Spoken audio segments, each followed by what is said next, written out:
सरस्वती शिक्षा समिति के ऑनलाइन क्लास में आप भैया बहनों का हार्दिक स्वागत है।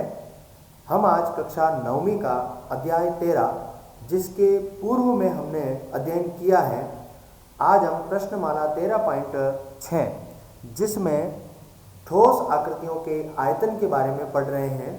आज हम बेलन के बारे में पढ़ेंगे कि बेलन के आकृति जो होती है उसका आयतन कैसे ज्ञात किया जाता है। जैसे कि आप सभी भैया बहन ये देख रहे हैं, ये एक बेलन है, ठीक है। इस बेलन को हमने पूरा बंद करके सभी पृष्ठों को आपको दिखाया है। इस बेलन ने इस समतल पृष्ठ पर, ये जो आपको पृष्ठ दिख रही है ये एक समतल पृष्ठ है।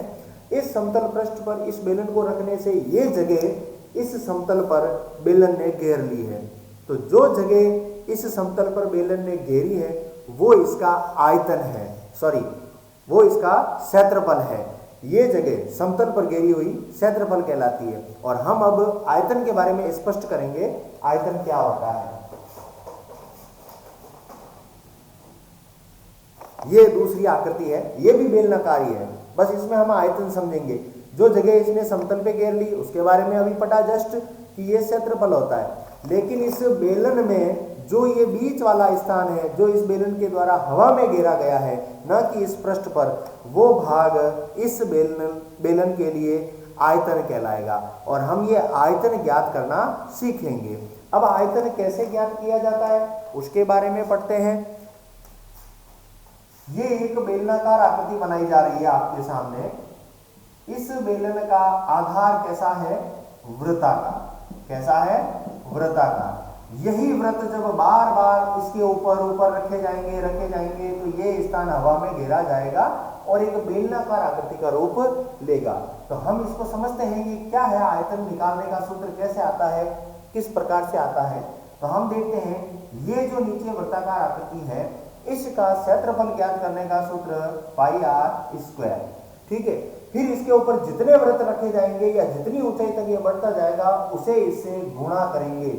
मतलब एक वृत्त के क्षेत्रफल को जब बार बार उसके ऊपर, उसी के ऊपर हवा में स्थान घेरने के समय में रखा जाएगा तो ये इसका h से गुणा कराकर हम इसका आयतन का सूत्र प्राप्त कर सकते हैं। तो अब जो आपके पास मिल रहा है पाई आर स्क्वायर h, ये आपके बेलन के आयतन का सूत्र है, बेलन का आयतन ज्ञात करने का सूत्र।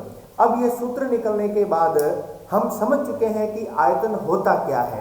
अब हम प्रश्नमाला 13.6 के कुछ क्वेश्चन करेंगे, उससे जो हमारी समस्या है वो और उसका समाधान हो जाएगा। तो एक बार देखते हैं, सभी आप देखेंगे। प्रश्न संख्या 13.6 में प्रश्न संख्यापन करते हैं 5। प्रश्न संख्या 5 ये है, आप सभी भैया बहनों के पास पुस्तक अवश्य है। पुस्तक में ये प्रश्न देखें। 10 मीटर गहरे एक बेलनाकार बर्तन की आंतरिक वक्र पृष्ठ को पेंट कराने का व्यय यानी कि खर्चा 2200 रुपये है। यदि पेंट कराने की दर 20 रुपये प्रति मीटर स्क्वायर हो तो आपके पास 3 प्रश्न हैं। बर्तन का आंतरिक वक्र पृष्ठीय क्षेत्रफल ज्ञात करना है, दूसरा उसकी आधार की त्रिज्या और तीसरा है बर्तन की धारिता। तो इन तीनों को सरल करेंगे तो ये पूरा चैप्टर अपने स्पष्ट हो जाएगा। सबसे पहले अपन एक आकृति बनाते हैं बेलनाकार, जिसे आप स्पष्ट रूप से देख सकते हैं और समझ भी सकते हैं। ये आपकी हो गई बेलनाकार बर्तन और ये इसकी हो गई है गहराई। गहराई ऊपर से देखने पर बेलन की गहराई कहलाएगी और उसी बेलन को नीचे से देखने पर ऊंचाई होती है। तो हम गहराई को h से स्पष्ट करते हैं, जो कि आपको दे रखी है 10 मीटर। ये पूरी लंबाई जो 10 मीटर आ गई है। अब उसके बाद इसमें आपको प्रश्न संख्या जो 5 है, यहाँ पे स्पष्ट कर देते हैं आपको।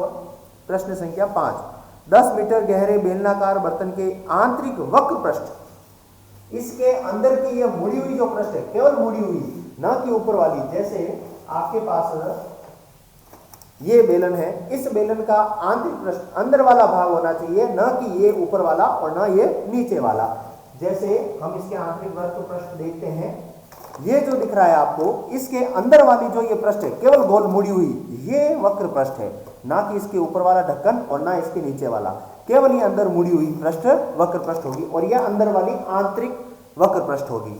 अब इस आंतरिक वक्र पृष्ठ पर पेंट कराने का खर्चा इसने बताया है 2200 रुपए। तो ये लिख देते हैं आंतरिक वक्र पृष्ठ पर पेंट कराने का व्यय कुल खर्चा 2200 रुपए। ये इसका कुल खर्चा है। अगर हमें इसकी आंतरिक वक्र पृष्ठ मिल जाए तो हम 1 मीटर स्क्वायर के हिसाब से इसका खर्चा निकाल सकते हैं, लेकिन हमको खर्चा दे रखा है तो हमें इसकी वक्र पृष्ठ निकालनी है। अब प्रश्न में और क्या दिया हुआ है आपको, यदि पेंट कराने की दर 20 रुपए प्रति मीटर स्क्वायर हो, पेंट कराने की दर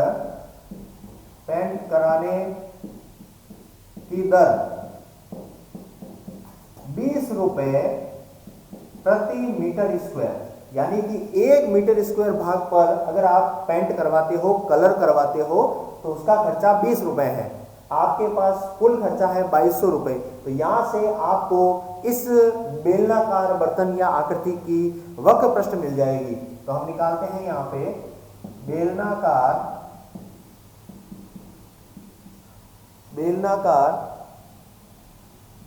बर्तन की आंतरिक वक्र पृष्ठ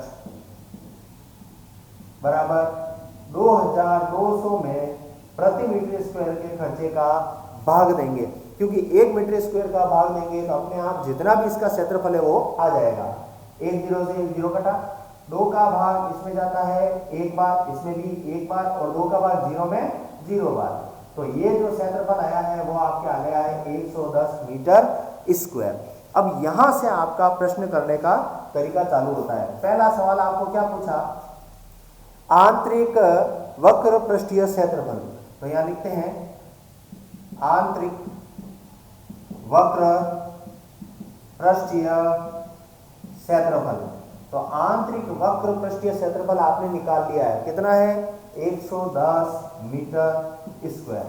इसी का दूसरे प्रश्न में लिखा हुआ है इस आधार की त्रिज्या, जो यहाँ पे बेलनाकार आकृति आपने बनाई है, इसका आधार किस आकृति का है, वृत्ताकार। तो वृत्ताकार आकृति जो आपको दिख रही है इसकी आपको निकालनी है त्रिज्या। तो वृत्ताकार आकृति में जो भी त्रिज्या है उसको आपको निकालना है। तो आपको वक्र पृष्ठीय क्षेत्रफल का सूत्र पता होना चाहिए। वक्र पृष्ठीय क्षेत्रफल किसका, बेलन का। तो बेलन के वक्र पृष्ठीय क्षेत्रफल का सूत्र होता है 2 पाई आर एच, जो कि आपको कितना दे रखा है 110 मीटर स्क्वायर। अब आपके पास जो जो मान है वो रखो, आर आपके पास नहीं है इसीलिए तो निकालना है। यही तो इसने बोला है कि आधार की त्रिज्या ज्ञात कीजिए। तो 2 का मान है, पाई का मान है, एच का मान सबसे पहले दिया इसने, यहां पे नहीं दिया। चलो अब लिख देते हैं, यहां बर्तन की गहराई, अरे यहां नहीं लिख के मैंने यहां अपने चित्र में ही बता दिया आपको कि इसकी जो गहराई है वो कितनी है 10 मीटर। तो यहां लिख देते हैं बर्तन की गहराई h बराबर 10 मीटर। ये भी आपको दिया हुआ है, तो इनको लिखते हैं r बराबर 110 बटा 2 पाई h। 110 बटा 2, पाई का मान कितना है 22 बटा 7, बटे 7 ऊपर चले जाएंगे, फिर इंटू h का मान कितना है 10। अब जो कट रहा है उसे काट दो, बाकी को लिख दो। 1 0 से 1 0 कट गया, 11 का भाग 22 में 2 बार, यहाँ पे कितना आता है 7 बटा 2 दूनी 4, 7 बटा 4 मीटर। यह आपकी क्या आ गई त्रिज्या। ये है आपके इस बर्तन की त्रिज्या। तीसरा प्रश्न है बर्तन की धारिता। बर्तन की, चलो यहां देखते हैं तीसरा प्रश्न, बर्तन की धारिता। धारिता का मतलब क्या है, धारिता का मतलब ये होता है जो आपने जो भी आकृति ली है उसके अंदर इसको कितना भर सकते हैं, इसका आयतन क्या होगा वो आपको बताना है। तो आप इसका आयतन बताओगे तो बेलनाकार आकृति चाहे कैसी भी हो उसका आयतन निकालने का सूत्र होता है पाई आर स्क्वायर एच। अब आपके पास पाई का मान 22 बटा 7, आर का मान 7 बटा 4, तो ये लिखते हैं 7/4 का स्क्वायर करेंगे, तो स्क्वायर का मतलब 7/4 को 7/4 से 2 बार गुणा। फिर आपको h लिखना है, तो इस बर्तन की h यानी कि 11 कितनी है पहले से ही 10। अब इसको सरल करेंगे, 7 से 7 कट गया, 2 का भाग इसमें 2 बार, इसमें 11 बार। फिर देखो कोई कट रहा है क्या, 2 का भाग इसमें 1 बार, इसमें 5 बार। अब जो पीछे बच गया उन सबको अपन इंटू करेंगे, 11 इंटू 7 इंटू 5/4। अब इसको गुणा करो, 7 को 5 से गुणा करेंगे 35, 35 को 11 से गुणा करेंगे कितना आएगा, 11 को 35 से 5, 11 को 35 से गुणा करेंगे तो 5, फिर बचेंगे 11 पंजे 55, 55 और ये ऊपर आ जाएंगे 5, फिर 11 को 3 से गुणा करेंगे 33, 33 और 5 38, तो ये आ गया आपके 385/4। अब 4 का भाग और दे देंगे, 4 का भाग इसमें देंगे तो 4 का भाग 9 बार 36, बच गए 2, उतारा 5 25। अब 25 में 4 का भाग 6 बार, फिर बच गए 1, उतारा पॉइंट, फिर उतारा 0, तो आ जाएंगे 10, 10 में 4 का भाग 2 बार, 4 दूनी 8, फिर बच जाएंगे 2, फिर उतारेंगे 0, और फिर 20 में 4 का भाग जाएगा 5 बार, तो 96.25 आपके आ जाएगा बर्तन की धारिता, और ये आएगी मीटर क्यूब में, क्योंकि धारिता या आयतन कुछ भी कह दो हमेशा क्यूब में आती है, घन में आती है, जबकि क्षेत्रफल हमेशा वर्ग मीटर में आता है, मीटर स्क्वायर में आता है। आज आपको प्रश्नमाला 13.6 के बचे हुए क्वेश्चन गृह कार्य में करने हैं। अगली क्लास में हम इनका समाधान भी करेंगे और इसके आगे बढ़ेंगे। धन्यवाद।